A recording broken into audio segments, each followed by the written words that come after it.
भूत होते हैं या नहीं, इस पे बहस तो बहुत होती है, पर सच झूठ का फैसला अब मैं आप पर छोड़ती हूँ। तो स्वागत है आपका घोस्ट स्टोरीज इन हिंदी में, जहाँ मैं हूँ आपकी होस्ट विदिशा। और अब से हर महीने के 13 और 28 को आप मुझे सुन पाएंगे एक्सक्लूसिवली ऑन स्पॉटिफाई। आज जो कहानी मैं आप सबसे बांटने वाली हूँ वो मेरे छोटे भाई ने मुझसे शेयर किया था। कहते हैं ना कि कुछ आदतें हमें विरासत में मिलती है।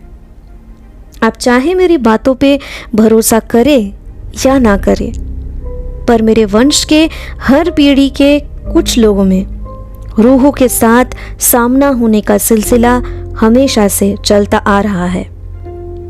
जितना मुझे पता है, मेरे दादाजी ने उनकी पत्नी के मौत के बाद रूहों को मुक्ति दिलाने का काम बंद कर दिया और बस अपने परिवार और जमींदारी पे ध्यान देना ही सही समझा। मेरे पापा भी एक धार्मिक इंसान थे और उनको आत्माओं पे यकीन था, पर वो कहानियां उन्होंने कभी हमसे बांटा ही नहीं। उनके बाद मुझे और मेरे भाई को बहुत सारे ऐसी घटनाओं का सामना करना पड़ा जिन्हें हम खुद भी समझ नहीं पाए। इन्हीं चीज़ों को खुद से समझने की कोशिश में हम हर तरह के हॉन्टेड बुक्स और हॉरर शोज देखा करते थे।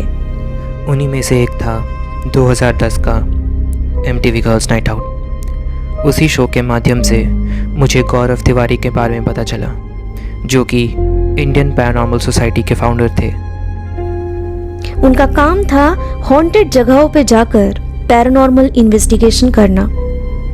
ये सब जानने के बाद भाई ने इंडियन पैरानॉर्मल सोसाइटी में अप्लाई भी कर दिया, पर 18 साल के नीचे उम्र होने के कारण उसका एप्लीकेशन उन्होंने रिजेक्ट कर दिया। इसके बाद मैं IIT खड़गपुर अपना BTech इंजीनियरिंग करने चला गया, लेकिन उसके अंदर तब भी पैरानॉर्मल विषयों को जानने का जुनून था। IIT खड़गपुर के टफ कंपटीशन और अपने ही बैचमेट्स के दोस्ती ना करने के मनोभाव से भाई ज़्यादातर वक्त IIT कैंपस में घूमने और उसे जानने में लगा रहता था। 2100 एकड़ का बड़ा कैंपस पूरे इंडिया में सबसे बड़ा IIT माना जाता है और उसी IIT खड़गपुर के 50% से ज़्यादा आज भी जंगलों से घिरा हुआ है। एक शाम करीब 8 बजे दिवाकर, मेरा भाई, नेहरू म्यूजियम देखने के लिए निकलता है, जो पहले के ज़माने में हिजली डिटेंशन कैंप हुआ करता था, जब ब्रिटिश हमारे भारत पे कब्जा किए हुए थे। मेरे भाई को पहले से ही पता था कि म्यूजियम में कोई एंट्रेंस या एग्जिट गेट नहीं था और ना ही कोई आने जाने के वक्त की पाबंदी। असल में ये म्यूजियम सिर्फ सुबह के 9 बजे से शाम के 5 बजे तक टूरिस्ट के लिए खुला रहता है। मैंने अपना साइकिल बाहर पार्क किया और म्यूजियम के अंदर चला गया। कुछ वक्त ग्राउंड फ्लोर पे बिताने के बाद भाई सेकंड फ्लोर पे भी घूमने का मन बनाता है। सीढ़ियों से चढ़ते हुए जैसे ही वो सेकंड फ्लोर पे अपना कदम रखा, उसको कुछ अजीब सा महसूस होने लगा, मानो कोई उसे देख रहा हो। पर म्यूजियम पे उस वक्त ना सेकंड फ्लोर पे कोई था और ना ही पूरे बिल्डिंग पे। मन का वहम मानकर भाई अपने बाएं तरफ के एकदम आखिर के 8 फ्रेम्स देखने के लिए चलने लगा, लेकिन कुछ 1-2 कदम चलते हुए ही उसे अपने साथ साथ ठीक उसके पीछे किसी और के कदमों की आहट सुनाई देने लगी। जैसे जैसे भाई आगे बढ़ रहा था, ठीक वैसे ही उसके पीछे कोई साथ में चलने लगा था। भाई रुकता तो पीछे का वो शख्स भी रुक रहा था। थोड़ी देर में भाई को ये सब बस कोई दिमाग की रची हुई काल्पनिक सोच लगी और इसलिए 8 फ्रेम्स के नजदीक जाकर वो उन्हें अच्छे से देखने लगा। 8 फ्रेम्स को देखने के बाद मैं मुड़कर उसी फ्लोर के दूसरी ओर जैसे ही चलना शुरू करता हूँ, वापस से वही कदमों की आहट जैसे मेरा पीछा करने लगी। मुझे वहाँ और ज़्यादा देर रुकना सही नहीं लगा, इसलिए मैंने सीढ़ियों से वापस ग्राउंड फ्लोर की तरफ जाना चाहा। तभी ऐसा महसूस हुआ जैसे मेरे पीछे उन कदमों ने अचानक से तेज़ी पकड़ ली हो। पीछे मुड़ के देखने की मेरी हिम्मत नहीं थी, इसलिए मैं उस दिन वहाँ से वापस आ गया। इसलिए उसने तय किया कि अगले दिन इसी जगह पे शाम के 4 बजे के बाद जब क्लासेस खत्म हो जाएगी तब दोबारा म्यूजियम आएगा। इस बार भाई अपने साथ उसका घर पे खुद से बनाया हुआ EMF रीडर और EVP रिकॉर्डर साथ में लाना ठीक समझा। अगले दिन अपने साइकिल पे उन चीज़ों को साथ में लेते हुए नेहरू म्यूजियम पे पहुंचने के लिए भाई ने शहीद मार्ग रोड को चुना, जो रास्ता काफ़ी छोटा था। 2 साइकिल भी एक साथ उस रास्ते पे चलाना मुश्किल सा था।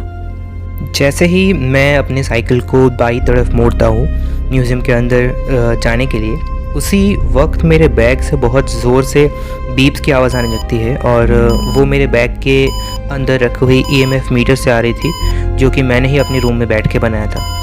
EMF मीटर्स ज़्यादातर इलेक्ट्रोमैग्नेटिक फोर्स डिटेक्ट करने के काम आते हैं, जो कि आपके नॉर्मल टीवीज़, AC या फिर रेफ्रिजरेटर से भी निकलते हैं। ऐसे डिवाइसेस जिनमें से इलेक्ट्रिसिटी पास हो हैवी वोल्टेज में, तो उनके अराउंड इलेक्ट्रोमैग्नेटिक फील्ड क्रिएट हो जाते हैं। और ऐसा माना जाता है कि स्पिरिट्स भी एक एनर्जी ही होती है, जिस वजह से उनमें से भी इलेक्ट्रोमैग्नेटिक वेव्स जनरेट होती है, जो कभी कभी आप एक EMF मीटर से भी डिटेक्ट कर सकते हैं। पर उस वक्त ऐसा डिटेक्ट होना नामुमकिन सा था, क्योंकि वहाँ आसपास कोई घर ही नहीं था जहाँ से भाई अपना साइकिल लिए हुए आ रहा था। मेरे भाई दिवाकर ने अपना साइकिल एक बड़े से बरगद के पेड़ के साथ लगाकर पार्किंग कर दी, जो पेड़ करीब 100 साल पुरानी थी। इसके बाद वो उस EMF रीडिंग का असली कारण ढूंढने लग गया। कुछ ही पलों में उसने जाना कि वो बिल्कुल शहीद मार्ग के बीचों बीच खड़ा है, जहां एक तरफ एकदम रास्ते के आखिर में नेहरू म्यूजियम मतलब हिजली डिटेंशन कैंप है और दूसरी तरफ रास्ते के आखिर में ब्रिटिश पुलिस ऑफिसर्स बैरक है, जहां पे जाकर ये रास्ता खत्म होती है। चारों तरफ उस जगह पे बस लंबे ऊंचे घास और कुछ 100 साल पुराने पेड़ दिख रहे थे।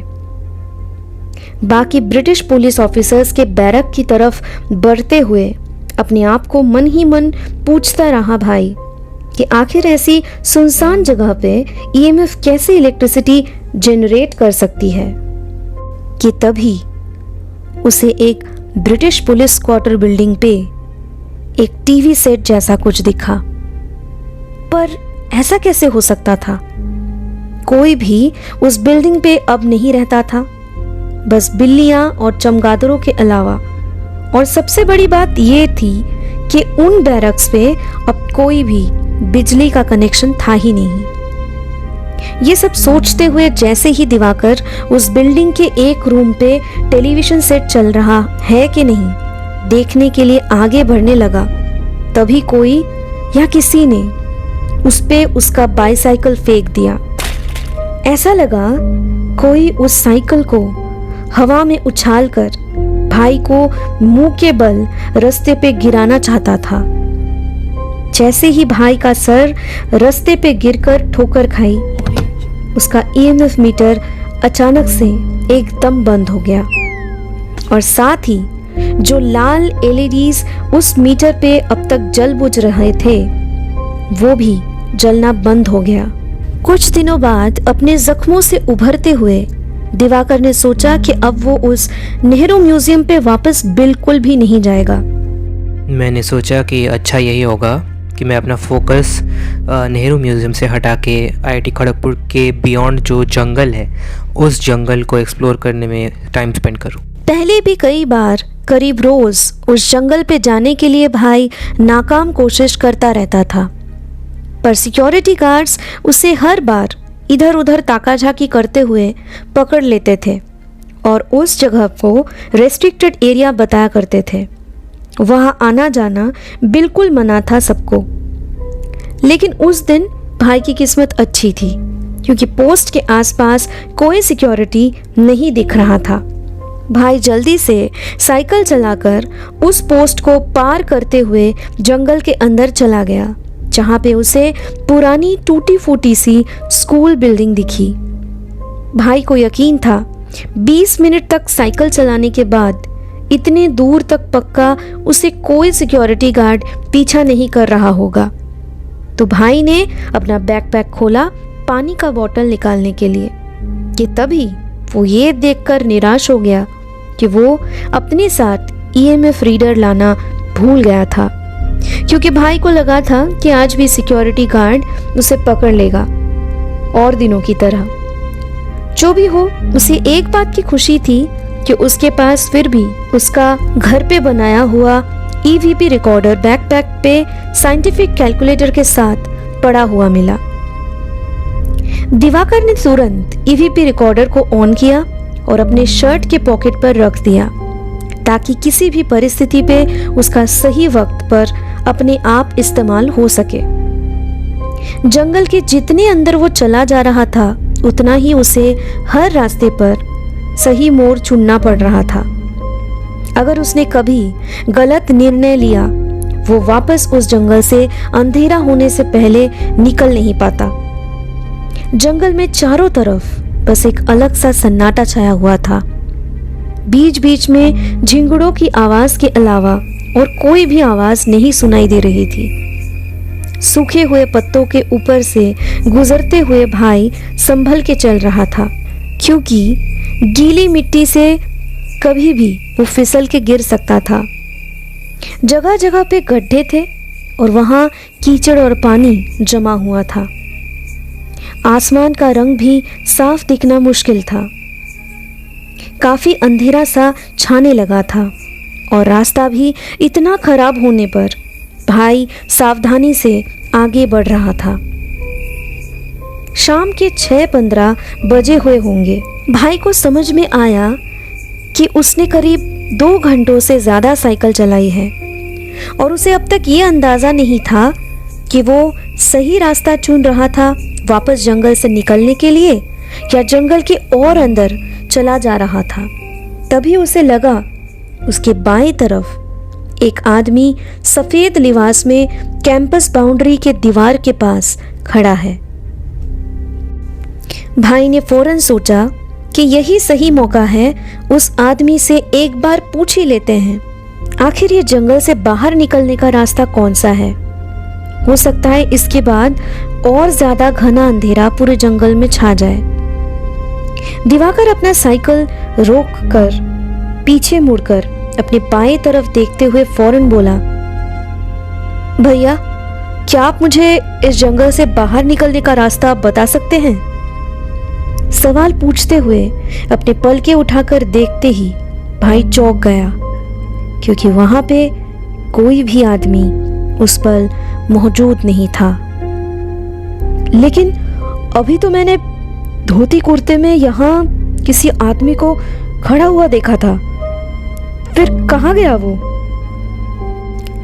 अपनी आखिरी उम्मीद को गंवाकर, दुखी होकर और इस घटना से डरते हुए जैसे ही भाई सामने की तरफ अपना सर घुमाता है वो तभी उसके सामने उसी आदमी को बहुत जल्दी में तेज भागते हुए देख पाता है, मानो कोई उसकी जिंदगी खतरे में हो। जोरों से भाई उस आदमी को आवाज लगाता है, पर वो आदमी इतनी जल्दी में भाग रहा होता है कि भाई ने उसका पीछा करने का सोचा। अपना साइकिल बहुत ज्यादा स्पीड में भगाकर भाई आगे बढ़ने लगा, पर वो रास्ता शायद उसकी जिंदगी का अब तक का सबसे खराब रास्ता मालूम हो रहा था। कीचड़ और गीली मिट्टी से भरे हुए इतने बड़े गड्ढे थे कि कोई भी गाड़ी ध्यान लगाकर ना चलाने पर कभी भी उलट सकती थी। भाई पूरी कोशिश कर रहा था उस भागते हुए आदमी का पीछा करने में, लेकिन जैसे ही उसे उस आदमी के शक्ल की एक झलक देखने का मौका मिला, उसने फौरन अपने साइकिल को पैडल करना बंद कर दिया। उस आदमी के कपड़े एकदम सफेद नहीं थे, बल्कि उसके ऊपर काले रंग के लंबी पट्टियां बने हुए थे और उस आदमी के सर से खून बह रहा था। ये थी आज की पैरानॉर्मल कहानी। आई होप आपको ये पसंद आई होगी। आज ये घोस्ट स्टोरीज इन हिंदी को स्पॉटिफाई पे फॉलो करें, जहां मैं आपके लिए लाऊंगी ऐसी कहानियां जो आपके डर के परिभाषा को बदल के रख देगी।